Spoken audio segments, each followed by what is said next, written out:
2018年2月，香港傳嚟一條令人震驚嘅噩耗，昔日亞洲影后李菁被發現死於九龍一間簡陋嘅出租屋中。彼時佢已經離世多日，鄰居因為連續數日聞到刺鼻惡臭，先至報咗警。警方破門而入，眼前一幕令人心碎。李菁嘅屍體早已經高度腐爛，現場凄慘無比。令人唏噓嘅係，警方確認身份之後，卻聯繫唔到任何親屬，連為佢料理後事嘅人都冇。呢一位當年與邵氏老闆娘方日華齊名、風光無限嘅影壇紅星，晚景竟然如此凄涼，邊個都估唔到呢一位曾經住豪宅、着貂裘、萬人追捧嘅富婆影后，為何會淪落到如此嘅地步呢？佢到底經歷咗啲乜嘢？昔日嘅榮耀究竟為何會變成咗無聲嘅墳墓呢？第一章，娃娃影后出世。1948年，李菁出生於上海，係家中最細嘅女，排行第8。佢上面有5個哥哥、2個姐姐，自然從細就係全家嘅掌上明珠。嗰個年頭物資匱乏，生活清苦，但係李家人卻捨得將最好嘅都留俾呢一個壓軸寶。1949年，李菁啱啱滿1歲，隨住家人前往香港。嗰時嘅香港百廢待興，但亦都處處充滿機會。李家喺呢度摘落咗金，而李菁亦都喺呢一片陌生嘅土地上，一日日長成一個明眸皓齒如瓷娃娃般精緻嘅少女。佢從細就知道自己生得好靚，行喺街上，常常有人回頭誇佢一雙水靈靈嘅大眼睛，識講嘢。佢亦都中意照鏡，中意跳舞，中意唱歌，更加中意喺昏黃嘅燈光下偷偷睇黑白電影。夢入面全部都係銀幕上嘅女明星。佢從未懷疑過自己有一日亦都能夠企喺咁樣嘅舞台上，成為萬眾矚目嘅焦點。青春期剛至，佢就做出一個驚人嘅決定。嗰年邵氏南國實驗劇團招收第2期學員，一時吸引咗2000幾位熱血少年少女報考。年僅16歲嘅李菁瞞住父母偷偷報咗個名，並且憑住一張靚麗嘅面龐同埋自然流暢嘅台詞功底，從海選中脫穎而出，正式進入南國劇團學習。嗰一屆係香港影史上名副其實嘅黃金一代，方盈、江青、鄭佩佩、秦萍、李菁喺其中雖然唔算最年長，卻係最亮眼嘅嗰個。佢靚到不妖不媚，清靈有氣質，好似春水中一朵含苞待放嘅白蓮。畢業之後，李菁順利簽約邵氏，爭落咗一份為期8年嘅合約。啱出道嗰幾年，佢接連出演咗《血手印》、《寶蓮燈》、《文素神》等古裝電影。然而佢飾演嘅角色都係婢女、小師一類，雖然扮相俏麗，卻始終只係綠葉，唔係主角。久而久之，佢甚至被圈內笑稱為丫鬟專業戶。面對咁樣嘅評價，李菁冇流淚，冇抱怨，佢默默咬牙努力喺片場觀察前輩嘅演技，拍完之後翻屋企反覆揣摩表演細節，背台詞背到爽子沙啞，亦都唔嗌一聲苦。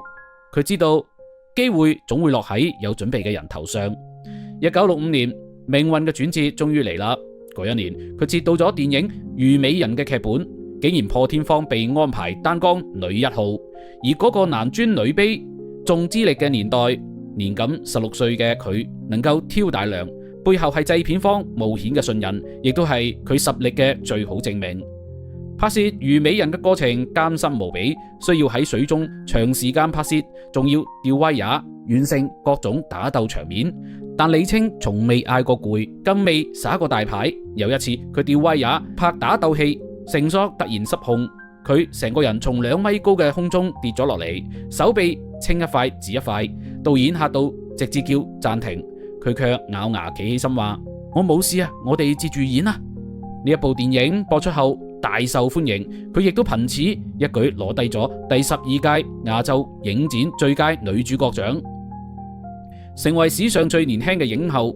因佢得獎時尚未成年，媒體親切稱佢為娃娃影后。嗰一年，佢登上咗人生嘅第一個高峰，獎項在手，戲約如雪片般飛來。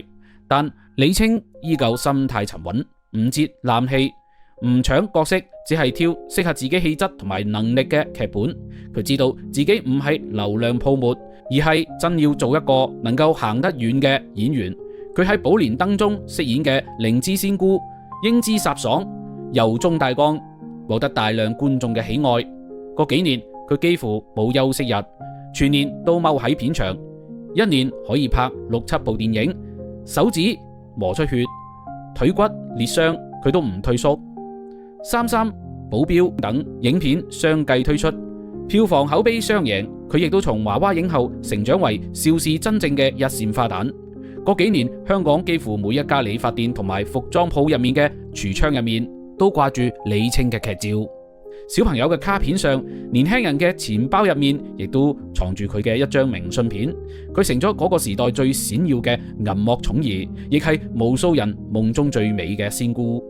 而就喺佢如日中天之時，一個身份顯赫、風度翩翩嘅富二代悄然闖入咗佢嘅世界，帶住玫瑰，帶住鑽戒，亦都帶住一場命運嘅洪流。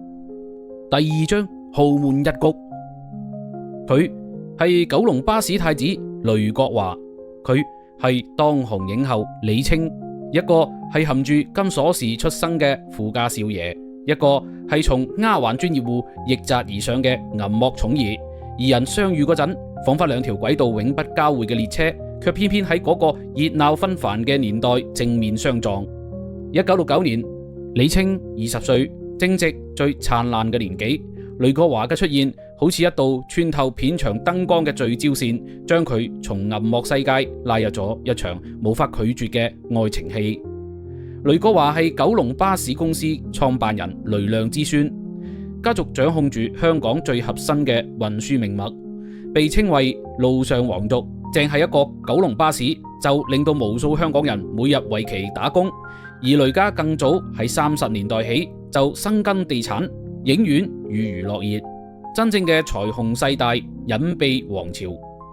據港媒形容，雷家低調卻勢力龐大，撐起半個香港娛樂圈。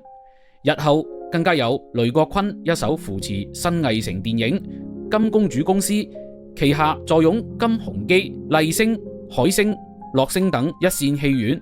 嗰啲年，好多膾炙人口嘅港片就係從雷家戲院嘅燈牌開始走紅，而雷國華正係呢一個龐大家族嘅繼承人之一，風度翩翩，家世顯赫，偏偏對李菁一見鍾情。喺一次慈善舞會上，雷國華隔住人群，第一眼望見咗李菁，便移唔開眼。佢唔係冇見過靚女，上流圈子夜夜笙歌，鶯燕環繞，但係李菁唔同，佢有種介於少女同埋女王之間嘅氣質，清冷中帶住幾分倔強，笑起身卻好似光打喺冰雪上，叫人移唔開目光。雷國華展開猛烈嘅攻勢，玫瑰花一框一框咁送出，珠寶名包擺滿李菁嘅化妝間。有人喺片場打趣啦：李小姐要俾雷太子包落嚟啦！李菁卻不為所動，佢早就見慣咗富豪嘅把戲，更加識得演藝圈女星如果係戰現咗豪門，做唔成鳳凰，便係落網了啦。但係雷國華嘅誠意並非空口說白，佢陪佢拍夜戲，風裏雨裏守喺片場邊。佢過生日，佢悄悄訂落成家餐廳，只為佢一人奏樂。甚至為咗討李菁家人歡心，佢放低少爺身段，登門拜訪，斟茶遞水。呢一份堅持最終融化咗李菁嘅防備。呢一年秋天，李菁默認咗呢一段戀情，開啟咗佢同豪門之間長達數十年嘅羈絆。與此同時，佢嘅演藝事業亦都迎嚟咗高峰。佢同邵氏續約，再度接連出演《死角》、《英皇》、《新獨臂刀》等影片，全數大賣。尤其係喺張徹導演嘅武俠體系入面，佢唔再係婢女，而係見光下最亮眼嘅女主角。佢連續3年入選10大國語片明星，紅透港台。嗰時嘅李菁與方日華、何麗麗並稱為邵氏3大紅人。要知道，方逸華不僅係邵逸夫嘅紅顏知己，更加係邵氏集團嘅高層，一人之下，萬人之上。連為邵氏打低江山嘅周文懷，都曾經一度被佢嘅風頭壓過。而李菁居然與其並肩，足見其咖位之高。最具象徵意義嘅係邵氏一年一度嘅明星合影大片，照片入面嘅企位極其講究，邊個企中間，邊個坐前排，背後都係資源與權力嘅較量。而嗰年李菁穩穩企喺 C 位，左右係邵氏王牌李麗華與凌波，一眼望去佢就係全場嘅光。佢嘅風采亦都感染咗後輩。多年後，林青霞回憶到1975年，我同佢喺同一張台用餐，佢實在太耀眼啦，我竟然唔敢抬頭睇佢一眼。然而就喺事業如日中天、風頭一時無兩之際，李菁卻突然做出一個令全港震驚嘅決定，佢唔再續約，悄然離開咗邵氏。當時嘅媒體猜測紛紛，有人話佢係被雷家登屋藏嬌，有人話佢係懷孕息影，甚至有人傳出李菁得罪咗邵氏高層被雪藏，但冇人能夠俾出確切嘅答案。李菁從未對外解釋，佢只係收起咗光芒，好似一顆突然熄滅嘅流星，從萬眾矚目墜入塵寰。而佢同埋雷國華嘅關係亦都從地下戀行向咗公開階段。但係邊個都冇諗到呢一段睇似女星嫁入豪門嘅佳話，後來竟然會演變一場令人毛骨悚然嘅命案開端。第3章，富貴夢碎。1976年，李菁27歲。呢一年，佢同邵氏嘅合約正式期滿，選擇唔再續約，揮別咗嗰座曾經將佢捧上神壇嘅造星工廠，獨自行上單飛之路。離開邵氏無疑係一場豪賭，嗰個係當年所有演員都最懼怕嘅選擇。冇資源、冇戲約，意味住迅速被娛樂圈淘汰。但係李菁唔同，佢手中握住嘅唔單止係票房與名氣，更加有當年被視為富太級嘅家底。盡管失去咗邵氏嘅庇佑，佢卻混得更加風生水起。台前佢係頻頻登上娛樂頭條嘅影后系女星，幕後佢喺圈中悄然積累財富，成為當之無愧嘅女富豪。1978年，李菁與導演羅馬合資成立長天公司，親自擔綱女主角，拍攝電影《追》。電影一經上映便引發轟動，橫掃港台票房，連影評人都罕見盛讚李菁唔係喺度演戲，而係喺度演自己嘅人生啊！呢一年佢30歲，終於成為能夠掌控自己命運嘅女人啦。與此同時，佢與雷國華嘅感情亦都越發穩定，二人相識已逾10年。呢一段曾經被無數人唱衰嘅豪門戀，竟然亦都熬過咗媒體嘅風暴與豪門嘅冷眼，行到咗談婚論嫁嘅階段。佢開始試婚紗，佢幫佢挑戒指。港媒放出消息，九龍巴士太子雷國華將迎娶銀幕寵兒李菁。邊個都冇估到，幸福就喺伸手可及嘅嗰一刻轟然坍塌。婚禮籌備期間，雷國華突發心臟病，搶救無效身亡。消息傳出，震驚成個娛樂圈。李菁喺片場接到電話嘅嗰一刻，成個人僵咗喺原地，嘴唇發白，嘔咗幾分鐘先至癱坐喺地上。媒體報道稱，佢喺殯儀館整整跪咗一夜，無聲落淚，甚至拒絕任何採訪。佢乜嘢都唔要啦，只求能夠陪佢最後一程。一位當時嘅助理後嚟回憶，摯愛離世對李菁而言係毀滅性嘅打擊。嗰個係佢第一次如此接近安穩意志，卻一瞬間被命運打回原形。佢開始推咗戲約，慢慢淡出銀幕。原本1年3部片嘅高產女星變得難以露面。導演揾佢，佢只係輕輕一句：我演唔喐啦。真正撐住佢嘅係母親。喺嗰段最黑暗嘅時光，母親幾乎寸步不離咁守喺佢身邊，陪佢飲藥食飯，氹佢入睡。李菁亦都時常拉住母親嘅手話：阿媽，只要你喺度，我就唔驚啦。但係命運顯然未善待佢。1983年，李母因為家中意外摔倒，導致臥床，冇幾耐便病重離世。嗰年，李菁徹底崩潰，身邊一個講嘢嘅人都冇啦。佢曾經喺一場私下聚會上講：被朋友形容為講完就失聲大哭。佢宣布息影，唔開記者會，唔做告別演出，就咁悄然無聲咁消失喺聚光燈下。佢嘅退出亦都標誌住一個黃金時代嘅落幕。可惜李菁冇好似其他女星一樣退出娛樂圈後嫁人從容養老，佢選擇咗另一條更加兇險嘅路，投身商海。有人話佢係賭性太強，亦都有人話佢想用另一種方式證明自己。初涉商界，靠住多年積累嘅片酬與投資，李菁一度手握百萬資產。喺朋友嘅引薦下，佢開始炒房。嗰個係80年代香港地產狂飆嘅年代，無數人靠幾層樓身家翻倍。李菁初嘗甜頭，冇幾耐便大手筆入市，可惜佢判斷失誤，錯在高位接盤，地產泡沫破裂，佢所持嘅幾處房產暴跌近半，資產幾乎被腰斬。賠得最慘嘅一套係佢買俾母親養老嘅海景房，樓盤爛尾，項目爛賬，佢憤怒又心痛，直然好似俾人割肉咁啊！但真正將佢推向深淵嘅唔係投資嘅失敗，而係另一個藏喺佢生活多年嘅秘密，一種被佢視為舒緩寂寞嘅嗜好，正在悄悄吞噬佢嘅最後一塊淨土。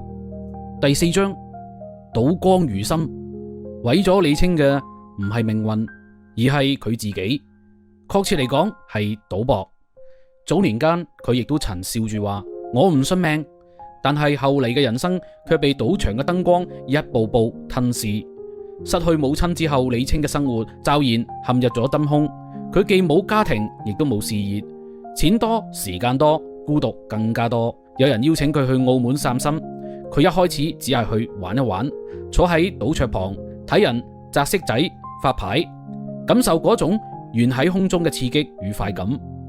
但係就喺第一次佢下意識壓咗個勢贏咗啦，荷官推嚟一疊籌碼嘅嗰一刻，佢嘅眼神亮咗啦，嗰種久違嘅掌控感仿佛又俾佢揾翻咗曾經企喺聚光燈下嘅自己。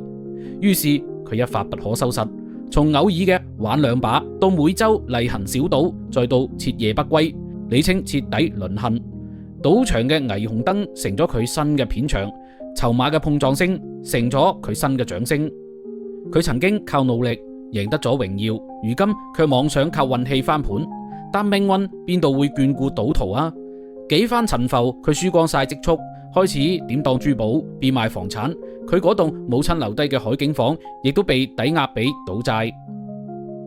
佢唔係冇錢，而係賭上癮啊！呢句話成為當時圈內人私下對佢嘅評價。最初，邵逸夫與雷氏家族練舊情，依舊照顧佢嘅生活。雷家每月定期打俾佢幾萬生活費，邵逸夫亦都安排佢住入半山嘅一處公寓。但係每當錢到賬，李菁就會消失幾日，等再次出現嗰陣，面色憔悴，眼神空洞，手上連一個仙都唔剩。佢話：我只係想贏一次大嘅，但係嗰一次從未到來。慢慢，所有人都對佢失望透頂，援助被切斷，朋友疏遠，昔日嘅影后成咗無人願提嘅爛賭婆。到咗晚年，關於佢嘅消息幾乎絕跡，直到2012年，佢又一次上咗新聞頭條，但係卻唔係因為電影，而係因為欠租被告上法庭。庭審嗰一日，佢拄住拐杖，獨自坐喺法庭角落，身上着住舊風衣，面色蒼白，頭髮斑白，一代影后竟然淪落至此。幾個月後，狗仔又喺公墓門口影到佢嘅身影，佢獨自前往祭拜嗰位已經離世多年嘅戀人雷國華。風好大，佢雙手合十，眼神空茫，仿佛仲喺度對嗰段已經成為塵土嘅愛戀輕聲低語。